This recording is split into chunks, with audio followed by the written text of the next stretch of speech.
চিংড়ি মাছ না পোকা এই নিয়ে নানা বিতর্ক থাকলেও বাঙালির কাছে চিংড়ির জনপ্রিয়তা কিন্তু তুঙ্গে। আমি আজ মাঝারি সাইজের কিছু চিংড়ি মাছ দিয়ে সম্পূর্ণ নিজের মতো করে একটু মালাইকারি রান্না করে দেখাচ্ছি। দেখুন, আশা করি আপনাদের ভালো লাগবে। প্রিয় দর্শক বন্ধুরা, নমস্কার। মল্টিকার পঞ্চব্যঞ্জন চ্যানেলে আপনাদের সুস্বাগত। ভিডিওটি পছন্দ হলে লাইক এবং শেয়ার করবেন এবং চ্যানেলটিকে সাবস্ক্রাইব করে পাশে থাকবেন।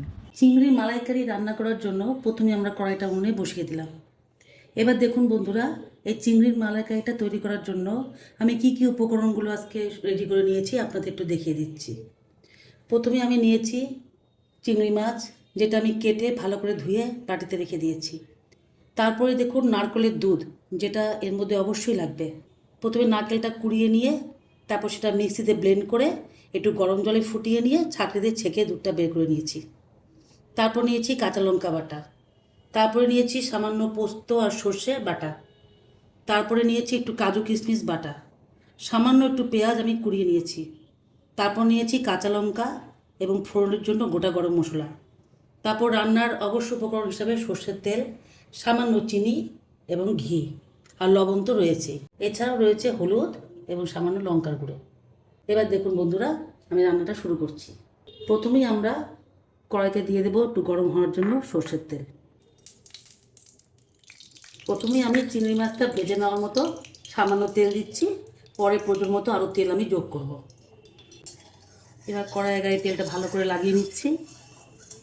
এই ফাঁকে আমরা চিংড়ি মাছটাকে একটু লবণ হলুদ দিয়ে ম্যারিনেশন করে দেব।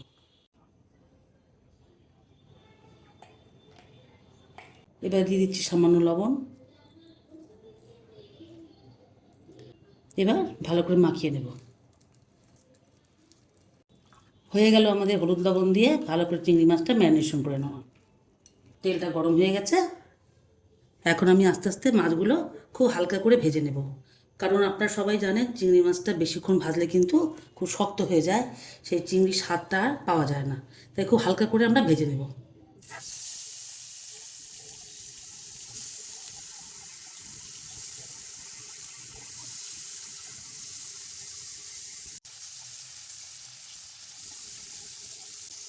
চিংড়ির একটা পিঠ ভাজা হয়ে গেছে, এবার একটু উল্টে দিলাম। এই পিঠটা একটু লালচে হয়ে গেছে আর মাছটা উঠে নেব। মাছগুলো বেশ সুন্দর হালকা করে দু পিঠ ভাজা হয়ে গেছে। এখন আমি আস্তে আস্তে মাছগুলোকে তুলে নিচ্ছি।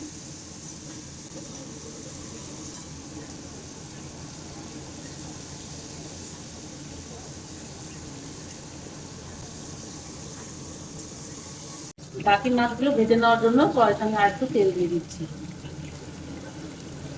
ঠিক একইভাবে আমি বাকি মাছগুলো তেলের মধ্যে ছেড়ে দিচ্ছি।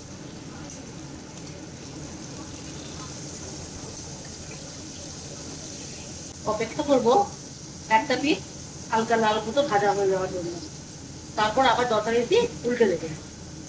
আবার আমি মাছগুলোকে আগ থেকে উল্টে দিচ্ছি। দেখুন বন্ধুরা, চিংড়ির মালাইকারি একটা বনেদি রান্না, কাজেই এটা হয়তো আমি অত কম তেলে রান্না করতে পারবো না। একটু তেল কিন্তু এতে পড়বেই, এটা আপনারা প্লিজ কিছু মনে করবেন না। সবগুলো মাছই আমার সুন্দরভাবে ভেজে নেওয়া হয়ে গেছে। এবার আমি ভালো করে উঠিয়ে নিচ্ছি। এবার আমি আসল রান্নাটা শুরু করছি এবং প্রয়োজন মতো তেল দিয়ে দিচ্ছি। আগেই বলেছি একটু তেলটা বেশি ব্যবহার করতে হবে, যদিও সেটা স্বাস্থ্যের পক্ষে মোটেও ভালো নয়, তবুও একটু তো বাঙালিরা স্বাদে পরে খেতেই ভালোবাসে। ব্যাস, আশা করি হয়ে যাবে। আমার তেলটা এখন পুরোপুরি গরম হয়ে গেছে। এখন আমি প্রথমে গোটা গরম মশলা সোমবারে দিয়ে দিচ্ছি।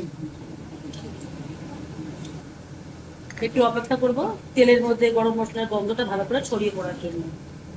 এবার একটা শুকনো লঙ্কা একটু চিড়ে তেলের মধ্যে দিয়ে দিলাম সুন্দর একটা গন্ধের জন্য।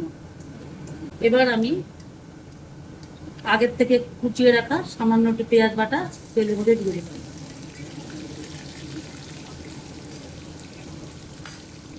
পেঁয়াজটা হালকা হাতে নাড়াচাড়া করে একটু হালকা লালচে হওয়া পর্যন্ত আমি অপেক্ষা করব। পেঁয়াজটা আমার হালকা করে ভাজা হয়ে গেছে। এবার আমি এর মধ্যে দিয়ে দেব কাঁচা লঙ্কা বাটা। ঝালটা আপনারা আপনাদের আন্দাজ মতন দেবেন, কারণ কেউ বেশি ঝাল খান, কেউ হয়তো একটু কম ঝাল খান। আমি এই রান্নায় একটু রঙের জন্য শুকনো লঙ্কার গুঁড়ো ব্যবহার করবো, এর জন্য কাঁচা লঙ্কাটা মোটামুটি পরিমাণ দিয়ে দিলাম। এবার আমি সাদা সর্ষে এবং পোস্ত একসঙ্গে বেটে রেখেছিলাম, সেটা পরিমাণ মতন দিয়ে দিলাম। 3 চামচ মতো দিলেই মোটামুটি হয়ে যাবে। এবার ভালো করে পেঁয়াজ বাটার সঙ্গে এটা মিশিয়ে দিই। মশলাটা ভালো করে ভাজার জন্য আমি একটু জল ব্যবহার করব।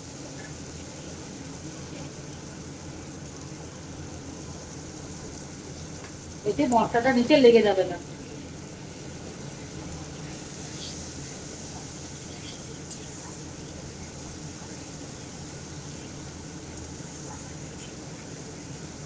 আমি আগে যে কাজু এবং কিশমিশটা পেস্ট করে রেখেছিলাম, এবার সেটা দিয়ে দিচ্ছি।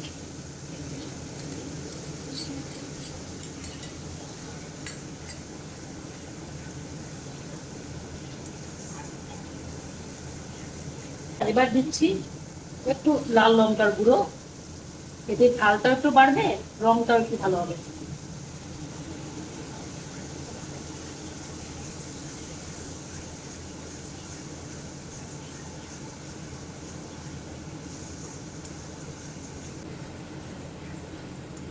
এবার দিয়ে দিচ্ছি রান্নার সবচেয়ে অবশ্যই উপকরণ দুটো, লবণ এবং হলুদ।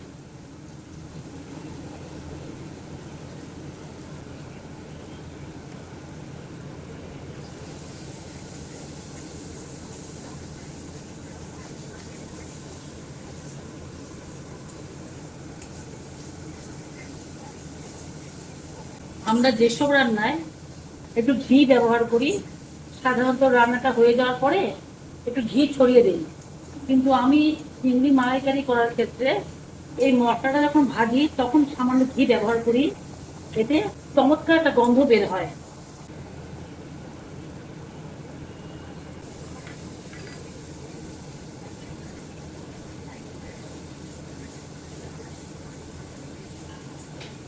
আমার মশলাটা প্রায় কষে এসেছে। এখন আগের থেকে বানিয়ে রাখা নারকেলের দুধটা আমি এর মধ্যে আস্তে আস্তে দিয়ে দেবো। চিংড়ি একটা এমন মাছ বন্ধুরা, যে নাম শুনলেই জিভে জল চলে আসে। আর মালাইকারি হলে তো কথাই নেই। আমি জানি আপনারা অনেকভাবে এটা বানিয়ে থাকেন, তবে আমি যেভাবে বানিয়ে সাধারণত থাকি, আশা করি আপনাদের খারাপ লাগবে না। আমি যাদের যাদের রান্নাটা করে খাইয়েছি তারা সবাই প্রশংসাই করেছে। এবার আমি নারকেলের দুধটা ঢেলে দিচ্ছি।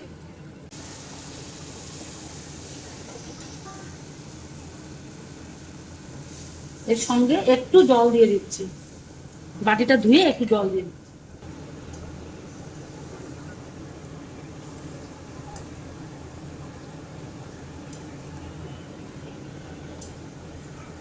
এবার আমরা অপেক্ষা করবো কখন জলটা বেশ বক করে ফুটবে, তখন আমরা আস্তে আস্তে এর মধ্যে মাছগুলো ছেড়ে দেব।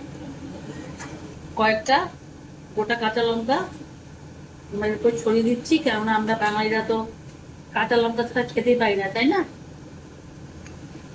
একটু স্বাদ বদলের জন্য একটু চিনি দিয়ে দেবো, কারণ চিংড়ি মালাইকারিটা একটু মিষ্টি মিষ্টি হলে ভালো লাগে। আপনাদের যদি চিনিতে কোনো আপত্তি থাকে আপনারা এটা নাও দিতে পারেন। দেখুন ঝোলটা অলরেডি ফুটতে শুরু করে দিয়েছে। এবার আমি সব মাছগুলো আস্তে আস্তে এর মধ্যে দিয়ে দিচ্ছি।